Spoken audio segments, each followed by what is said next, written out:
to Who's Tom and Dick, a weekly podcast with your hosts, Martin Weavers, fighting stage 4 lung cancer, and Patrick Mortimer, living with heart disease. Why not grab yourself a cup of coffee, sit back, and enjoy the chatter as we discuss and share information, talking about tough subjects, and offering help, support, and motivation with a positive mental attitude. Good morning, Patrick. How are you? Yep, very well today, Martin. Thank you. It's a bit dull and miserable today, isn't it? I know. Grey skies, but we're jolly, aren't we? Well, yeah, and we hope wherever you are listening, it's a little bit better than where it is today, because we're on the road again, aren't we, Patrick? We are. And where are we? We're in Great Cornard, which was my home village for 17 and a half years. I lived here. And this place is actually Cornard Community Centre now, isn't it? It used to be the old school. It was the old school. What was the name of it originally, do you know? Wells Hall. Wells Hall Primary School, I believe. Yeah, it was. And then they built a new one up the road, which my children went to. So, but this is used for different activities. Alcoholics Anonymous use it from time to time. And now... I've seen you up here. Yeah. We're going to meet somebody. He's doing a new class for people with Parkinson's. So today, we're going to introduce Ivan Ambrose. Good afternoon, Ivan. Afternoon. Thanks for coming to join us in our little group. And, my pleasure. It's a long while since we've met. It has been a long, long time. What was it your dad suffered from? He had motor neuron disease. Yeah. Yeah, and that was about 5.5 years now, near enough, that he passed away. Yeah. And he was about 18 months from diagnosis to passing away. And as it progressed, he lost the ability to talk, he lost the ability to eat, to walk, obviously. There was a perception by some people of him not being completely there in his mind. And it made me want to do something about it, about the perceptions that people have on people who, for no reason other than fate, that they have developed Parkinson's. Yeah. Because we all eat the same stuff, we all drink the same stuff, we all intake processed foods with the chemicals, but there's some people who develop it and some people who don't. And just because you've got tremors or you can't walk properly doesn't mean anything, but people perceive that. If someone was struggling, if they could perceive you as being drunk, when it's not, it's Parkinson's. There's no understanding. They wouldn't even think that it was Parkinson's. So with my friend Lisa, who was here, I think who you spoke to, she was the one who put me through to doing some boxing. Yeah, she was saying. Yeah. And she mentioned it, and I'm like, okay, I looked around, and Boxercise was my favoured brand. It's the leading boxing fitness brand in the country, and it's fantastic. And the support you get is second to none. It's brilliant franchise. I qualified as an instructor, and then I went and done kickboxing and child's Boxercise and advanced Boxercise, and then suddenly this Parkinson's course came up, and it was a once in a lifetime sort of thing. They never held it before. They're not looking at holding it again just yet. That might come up again a bit later on, and I jumped at it. We had some guys from the Netherlands come over, controlling Parkinson's through exercise. It was really big in the Netherlands. And they came over alongside Parkinson's UK, who were there, who had their input and delivered the course, which, of course, there's 27 of us in total. We all passed that. So we're the only 27 in the country that's qualified through Boxercise to teach boxing for Parkinson's. And that's it in a nutshell, really. And so the inspiration for you to do this was originally from your father? It was from my father originally, yeah. It was the fact that he was there in his mind. He was the same as he ever was. There was no difference to him whatsoever. But if you looked at him, it was a different person. He was a real character, your dad. He used to go down the farm. He used to stand on the back of his tractor when he used to plough fields. Yeah. I mean, health and safety would have a right field day. There's a pun there. Yeah. But so field day, would stand on the back. I was probably only about 8. Yeah. And chatting away to him and all that. But I used to do the same sort of thing. I remember him drilling the fields, and I was of a similar age, and I'd be on the back of the drill with 25 kilo bags, cutting them open and chucking them into the hopper so that he didn't have to stop. He could keep going, loaded the bags up all on top of the drill, and was 8 years old, 9 years old. And it was like, wow, we imagine that today. Well, every village, I think, has a character, and your dad definitely was one of the characters and all that in the thing. So I'm sure he'd be proud of what you're doing here. I've known you all my life. I feel proud to think, I've known Ivan, and looking what you do here. We mentioned about the varying degrees of people who've got the Parkinson's here. Yeah. Some people you can see clearly have got it. Others, you wouldn't even know. The young lad, has he got Parkinson's? No, he's the son of Pete.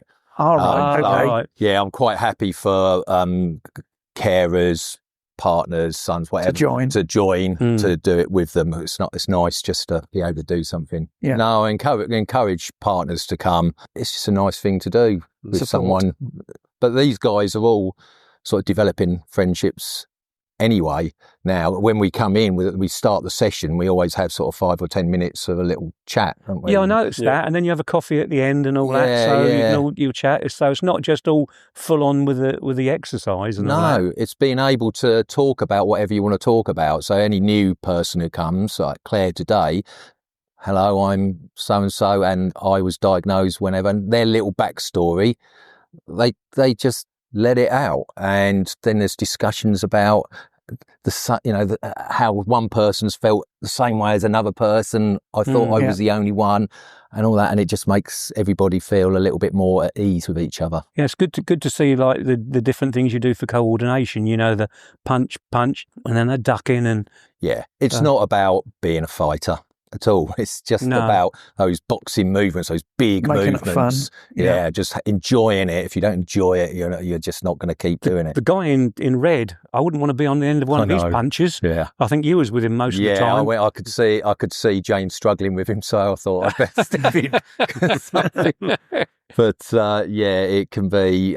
David is the same. He punches pretty hard. You have to be very careful who you match people up with. Yeah. Because everyone is at different stages, different the two abilities. ladies you put together seemed perfect because they seem to be at the same sort of standard. But this is what it's about. There's a good advert for your club. I mean, I know we're going globally and things like that, but if anybody was local, this will go out to our local clubs as well. And for people not to be frightened and ashamed to come down. No, they shouldn't. And that's the thing with everybody, whether you've got Parkinson's or MS or whatever you've got, it's very daunting for people. It's if you go into a gym, you feel everyone's judging you. There's a lot of anxiety included in exercise. And actually, if you come here and to many other places, it's not as scary as you think. Yeah. And certainly people living with Parkinson's would even more have the idea that I can't do it. I can't. And I think that's part of the trouble getting people in at the moment, because they just don't boxing. Well, I can't box. I don't want to fight anybody. And it's not. It's playing games a lot of the time. Yeah. It's literally going back to childhood where we could do bear crawls. When was the last time you'd done a bear crawl on the floor? When's the last time you climbed a tree? Where's the last time you've done all these sort of things? Yeah. You just don't. Yet it's those actions that develop you as a child. So then why can't those actions help to maintain you in older age? Hitting each other with a pool noodle. Great. Yeah. No throwing beanbags at each other. Yeah. So, David, how did you find out about this session? My wife found it on Facebook, and she obviously knows that I'm very pro exercise. So she just said, "Oh, yeah, give that a look." Yeah. The rest is history. And how long have you been coming? 4th week. 4th week. So I had a tummy bug 1 week, but but other than that, the intention is to come every week. Yeah. All bar the holidays. Well, everybody looked as if they enjoyed themselves, I've got to say. How long have you been running it, Ivan? This is the 4th week. Is it? Yeah. Oh, so this is relatively new then. Yeah, this is 4 weeks, and this is the most we've had. We're missing 2 people. So it's building up slowly. Every week we seem to be picking up 1 or 2 extras. It's developing. It's just getting the word out. It's word of mouth, and you'd be surprised, even with social media. You think everyone's on social media, and I concentrate mainly on that. And then there's people will say, "Well, I was given a flyer, and I haven't developed any flyers, never printed any off, but someone had printed off my Facebook post and gave it to them." Yeah. And there's all these people that I'm not getting to because I don't do paper. Yeah. And that's my fault, and I need to address that. But word of mouth is one of the best advertising mediums, isn't it? And from what I've seen here, I'm sure these all go home and talk about it. And is it solely for people with Parkinson's disease? This session is, This session. When I do boxing sessions for anybody. I do that elsewhere where I mainly work, but this session is just for people living with Parkinson's and their partners, if they want. It's really not just about the exercise. It is well done, about you. everything. That's what I say. Well, thank you. Hopefully, like you say, that will just go from strength to strength, but we'll see. It'll carry on regardless. This is what we want. So, Hi, good afternoon. My name's Lisa. Lisa? Yeah.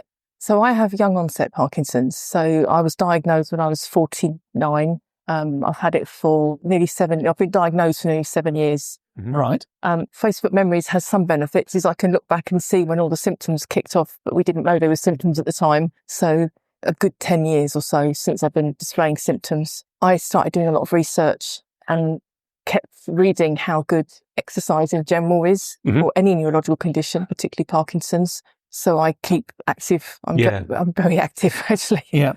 I know Ivan. I mean, we went to school together. I spoke to him about setting up a Boxercise class. He decided it was quite a good idea. He got qualified, and I would turn up at the classes, and I could move, but I was very slow in my movements. And by the end of a 50-minute class, I was on par with everybody else punching.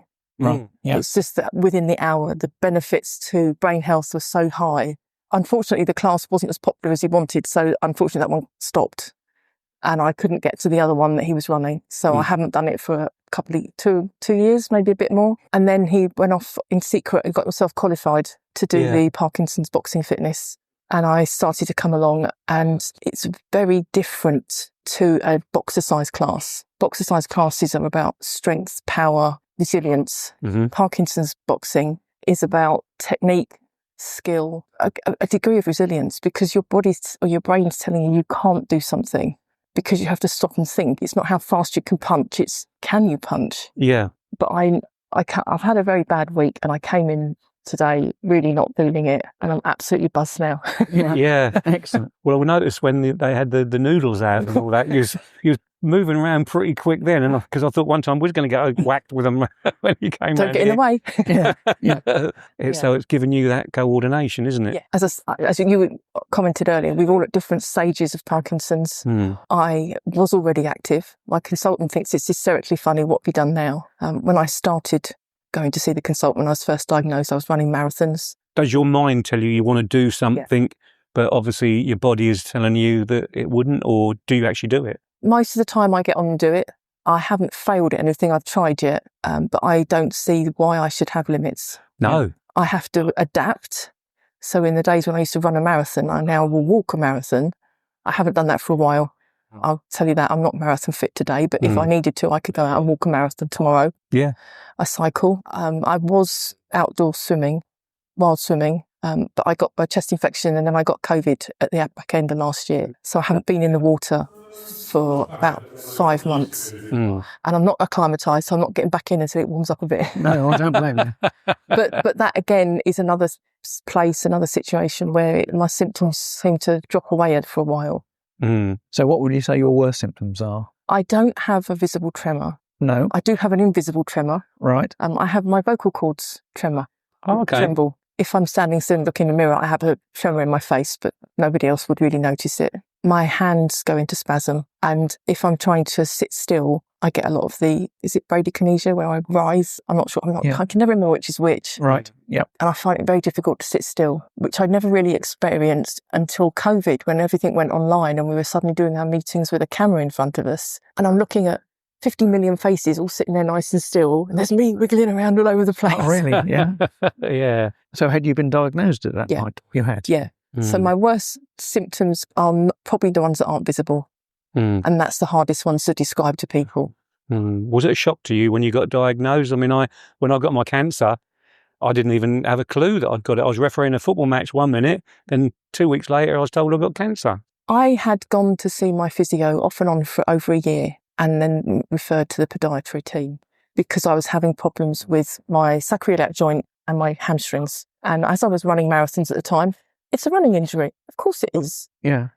After a year or so, the physio's guy was really good. And he said, I'm at a loss. He said, we've done everything and we can't find anything that's musculature. So I'm going to refer you back to the orthopaedic team, see if they do an MRI and find out if there's a structural problem.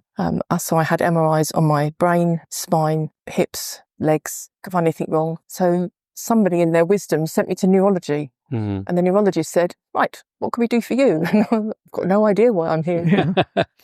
And she rolled her eyes and sent me off for some more tests and came back. And I think she was looking for a brain tumour, but I didn't have a brain tumour. So, but then she knew all the right questions to ask. And I apparently dropped something into a conversation which piqued her interest. She started to put two and two together and suggested I go to Addenbrooke's to have a DAT scan. She said, not everybody actually wants to know, but it's pretty conclusive. If you have a DAT scan and that it shows evidence that you have Parkinson's, then that's what you've got. And I went, great, let's go and find out. And she was you're a bit enthusiastic. I said, I need to know. Yeah. I can't deal with something if I don't know what it is. So I went for the DAT scan, went back to see her, and she said, unfortunately, it's conclusive. You have Parkinson's. And I just said, thank goodness for that. Really? And she was lovely. And she said, you're the first person that's ever been grateful to be diagnosed. And I said, well, two things. A, I now know what it is. And B, it could have been worse. So, and that's the kind of attitude that I'm taking with it. Yeah. Is that a positive mental attitude? It's not a conscious positivity. It's just, that's how it is. I've got to adapt, but I'm not stopping. A lot of people say to me that you don't look ill. And I'll be honest, I don't even feel ill, and I'd say the same to yourself, really, you know. Yeah. But will your condition gradually get worse, or is it going to stay as it is, or?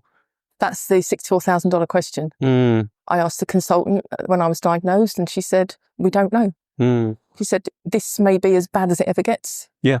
Or you could tip off a cliff at the end of next week. She said, we really don't know. But the more you do in terms of physical activity and brain health, the better. Yeah. When you had COVID, did you have it bad? No, I've had it a couple of times, but last year it was literally straight after a bronchitis. So right. So were you sort of grounded for a couple of weeks? Or? Yeah, bronchitis grounded me for a fortnight. How did your body feel during that process? Horrible. And afterwards? Horrible. Did you deteriorate quite considerably? My symptoms were worse when I was ill because I literally couldn't do anything. Yeah. So I have a couple of dogs that need good walks. They normally get about an hour a day from me, and that was reduced down. I could maybe walk for an hour, for half an hour. It seems like exercise is brilliant it's for key. Yeah. And the boxing is the exercise connected to coordination and thinking. So it's not just I can run on a treadmill. It's I can run on a treadmill and do math problems on a keyboard or something. It's that kind of using your brain, your neural connections. Yeah, yeah. That's very interesting. How it was, as I say, just sitting here observing, really, you know. When you were diagnosed, you obviously were relieved to find a reason for your issues. That's what I gained from your response to the specialist. When you'd had a chance to digest all that, say a few days later, did your views change, or did you go Googling? When I spoke to the consultant in the beginning of the year, when she said that was one of the things that she was looking for, she just said to me, don't Google it. Yeah, yeah, we always say that on our podcast to everybody. And when I went back to see her, and she said, well, and I said, I looked at, and she glared at me, I said, the Parkinson's UK website. I said, if I wanted information, I at least needed to know that it was valid and referenced. And she said, okay, I'll allow that. Right. I do that with the NHS website. I'll look at that. But, I will Google, if I've got a new symptom, or what I think is a new symptom, I will Google it and see how it connects to Parkinson's drugs. But I'm very careful about which links I click on because I don't go to any message boards. I don't go anywhere that's public because I don't want public opinion. I want medical researched opinion. Yes. That's right. When I was first diagnosed, I joined loads of Facebook groups and I got out of those pretty damn quick. I belong to one, which is the Movers and Shakers Facebook group, which is pretty well moderated. And the people that go in there, the public members, people diagnosed or people with partners who are diagnosed, ask sensible questions. You sound very sensible about it, I've got to say, because some people are just doing what you just said. They'll Google and believe it. The downside is people will look at me and they'll say, there's nothing wrong with you. I said, there's nothing wrong with me that you can see. Because I have a bus pass now. I lost my driving licence back in the last year. When I sit on trains, I try and sit in a disabled spot. I've got my badge. Yeah. Oh, right. I do have a walking stick, which I don't use very often because I don't want to have to use it. But sometimes, for instance, if I'm going to be out and about, up and down on trains, travelling, it's just easier. Yeah. Particularly if I've got luggage, I get lopsided and that doesn't help. So then I take my stick and then occasionally people will help. Right. Yeah. Well, thank you for coming over and, no problem and at all. Chatting to us. And it's opened my eyes to hear how you get on with it all. So, and good luck. So thank you very much. You're welcome. Yeah. Thank you. Thank you. So now we've got David who's joined us.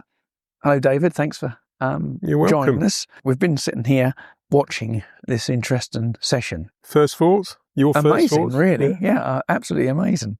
And we've realised from the previous conversation how important the exercise is to people with Parkinson's disease. What do you get out of this session? I come from a background in IT. Right. So in that field, you tend to research the hell out of things. Yeah. And a lot of people have said, researching Parkinson's can be so negative. Using Google. It can be. But I was just saying to Ivan that so much in the world now is negative. Yeah. There's a lot of negativity. And the secret of doing research is to sort out the wheat from the chaff and to find the positive. And when you start researching Parkinson's, the negatives are it's increasing year on year, and they think it could be to do with environmental, people are living longer, stress, lifestyle changes, even food, even plastics in the water. There was even talk about an uptick after the COVID. Okay. So one that we don't know. But that said, everywhere you look points towards exercise. And that isn't just for Parkinson's, it can be for dementia too. Yeah. And if you raise your level of fitness up to a point of using energy, to a point of raising your heart rate, and I think the maths is you take 220, you take your age off it, that's your maximum heart rate. So you want to try and get to 80% close to that. And then that actually has a positive effect on the brain. It releases the fight or flight chemicals, which can start giving the positivity. And the other thing that they've noticed is the fact that the tremor, which is very dominant, if you focus on it, it pretty much will respond to you because it's a vicious circle. You see something happening and you don't want it to happen, and it stresses you out. Yeah. And I did a bit of a trial up at Addenbrooke's, and one of the tests they give you is to ask you to count backwards from 107s, 86, 79, 72. Wow. 65, I'd find that difficult. 58, 51. And as you're doing that, it brings out your tremor. But what I've noticed is the more I've exercised, the more that I've actually ignored the fact of having the Parkinson's actually is a big improvement. And long story short, when I was diagnosed, a lot of people here... How long ago was that? 21. Yeah. A lot of people said the same. It was a bit of a shock because if you remember, and you guys are probably remember when AIDS hit us, they were diagnosing people and they had people on standby for support. Now, when I was diagnosed with Parkinson's, which started with a tremor in the thumb, the chap told me I had Parkinson's pretty much like he was telling me the 622 from Stevenage was running late. And it was shocking for me at the time. And I gave them some feedback in a positive way. And they said, do you want to make a complaint? I said, no. I said, but they need to reflect. And the point I'm making there is the diagnosis can actually be more difficult than the actual condition. Yeah. And when you look at it, if you look at Michael J. Fox, he's the same age as me, and the poor chap has had it since he was 29. Now, he's still going strong. But if you look at the figures and stats, the chances are when you're diagnosed, you guys probably know you've lost the neurons in the parts of the brain that make dopamine. And once they've gone, allegedly they've gone. But the point when you start tremoring, you've potentially lost 60%, anywhere between 45 and 60% on average of those neurons. So the positive to me, because I always look at it, I think, well, chances are I've had Parkinson's for 10 years. Yeah. But I was only losing X% every year. So now, if I change my lifestyle, I can reduce that amount I lose, or in my head, even reverse it. Yeah. Did you, when you were doing your research, did diet play any role in this? There is a link between digestion. They talk about the nervous system. They almost call the gut the second brain. Yeah. So there is again a linkage between diet and brain conditions. And did you change your diet at all, or? I know it sounds terrible, but I've considered myself to have a very, very good varied diet. Yeah. I eat a lot of vegetables, so I wouldn't necessarily say that diet plays a part in it. Yeah. Although there's no link in my family to it. But that said, as a younger man in my profession, when I was in electronics, I was dealing with chemicals, which they're now coming on and saying, there's a link. And one of those was carbon tetrafluoride. Okay. And nowadays they say respiratory equipment, gloves, and society's only just waking up to these things now, isn't it? Well, same when I worked in the building, in roofs with asbestos and things like that. What do you get out of sessions like this? Well, several factors. I was just saying to Ivan, and I mentioned it a moment ago, positivity is the number one. If you break it down as human beings, we are what we eat, how we move, and how we think. So when you come here, you're moving and you're thinking positively. So, okay, you might spoil it with the biscuits and tea afterwards. Yeah. But you're coordinating as well. But, a lot of it's coordination, isn't it? It is. With the punch, kick, duck. Exactly. So, but apart from anything else, it motivates you to get out. Do something positive. And do you do any other exercise apart from this? I do a bit of jogging. I get the bike out in good weather. I've got a Concept 2 rower at home, which will come out again eventually. You've got to push yourself. As Ivan would say, one of the reasons he's a personal trainer is to motivate people to do what they know they should do, but they don't put the effort into doing it. So has there been much deterioration between when you were diagnosed and today? Would you notice? It's starting to show up on the right side now, but that said, the left side, because I don't know if I come across it as a positive, stubborn person, I will try and control it rather than me letting it control. So if I let it do that, it doesn't give me a positive. Right. So what I'm generally doing is, some people say it's not good because you're not relaxed. All right. But to me... You're controlling it. Just to let people know, because obviously we have listeners, we don't have viewers, you're actually making a grip with your hand. I'm spreading my fingers. Yeah. And I'm generally holding or pulling it up. Oh, okay.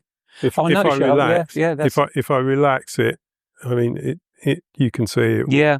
I can see why you're doing that now, yeah. Yeah. So if you're totally in control of it. But it's funny, if you're driving the car, holding a steering wheel, if you're mowing the lawn or doing something with it, then it's... So you're still able to drive? Yes. Yeah. Yeah. The majority of people, it's not like essential tremor, which effectively can be movement when you're moving. This is the exact opposite at this stage. If I'm moving, there's no tremor. So that's quite interesting because I'm not a medical person. Aren't you? He always says this. But I've studied hypnosis. And what you're saying there is that in this case, that your conscious mind is controlling the tremor, but your subconscious mind is controlling the tremor. So when you're concentrating on something, gripping something, you're in total control. But as soon as you shut your conscious mind down, then the tremor starts. Well, again, it comes, we all get to a point of doing something without even realising we're doing it. Yeah. When we learn something, when you get in the car, you're not constantly thinking, I need to turn the wheel. But as a learner driver, we're thinking clutch, pedal. Well, that's your subconscious mind. Exactly. Drive. So when you get to the point, I mean, the part of the brain which has lost the dopamine now, they're basically saying it's interference. So if you've got a area of your brain where everything is communicating like it should do, if you think of like the London Underground, every train is doing what it should do. That's a perfect day. Yeah. When the central line goes down or one line gives you trouble, that causes a problem. It causes issues. It's the same with the part of your brain which has got the issue on it. So effectively you get interference. So you get a tremor coming back because it's getting the interference.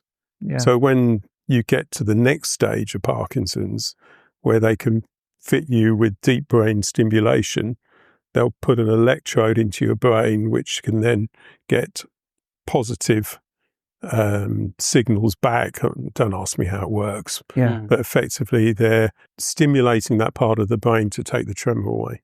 As a human beings, we all expect we get something and the medical profession can fix it. But half the battle is we're in control of our own destiny to a degree. And any doctor will tell you that somebody that's on a positive will stand a better chance of doing something. You sound really, to me, you sound really positive, and you're in control of... Well, we all get one life, don't we? Yeah. And if you take the attitude of negativity, as I said earlier, so much negativity in the world, and the press thrives off it, don't they? Positive mental attitude, aren't we? That is our little motto, really. You should always replace a negative with a positive. Exactly. Because if you let the negative take over, eventually it will take over. Again, you've got to look at a negative can be a positive. I mean, when was it? 2 years ago, just after my daughter's wedding, which was very fortunate timing, I fell off a ladder, cutting the hedge, and completely broke the ulnar and the radius. And they basically said, David, you were lucky because if it had splintered, could have taken your artery out and you could have bled out. Yeah. But the NHS were absolutely fantastic. So they opened it up, got a plate in there, 2-hour operation. But the positive to me... You got your hedge cut. Well, the positive was the tremor in my left arm. I then had no choice but to use this hand. And using that hand actually reduced the tremor. Wow. So I found that, I wouldn't say I'm ambidextrous, but it was a positive. And again, the other thing it teaches you is the fact that when that was gone, and you can't turn your hand over and it gets, very painful. But then you realise that you can heal yourself. So, and I wouldn't say that one day they may well find a cure for Parkinson's. I mean, the drugs they use are donkey's years old, but they work. But the sudden realisation globally that exercise is positive for any health condition. Yeah. And I think you walk a lot, don't you? Yeah, I mean... I should do more than I do, but I don't. But my heart disease is hereditary. My father had heart disease. And I find myself doing exactly the opposite to what they told him to do in the 70s. Rest, don't exert yourself, and all these things. And now I find myself, get as much exercise as you can. It is exercise. And you do feel a lot better after exercise. Goodness. I mean, if you look at anything... And you feel good after this?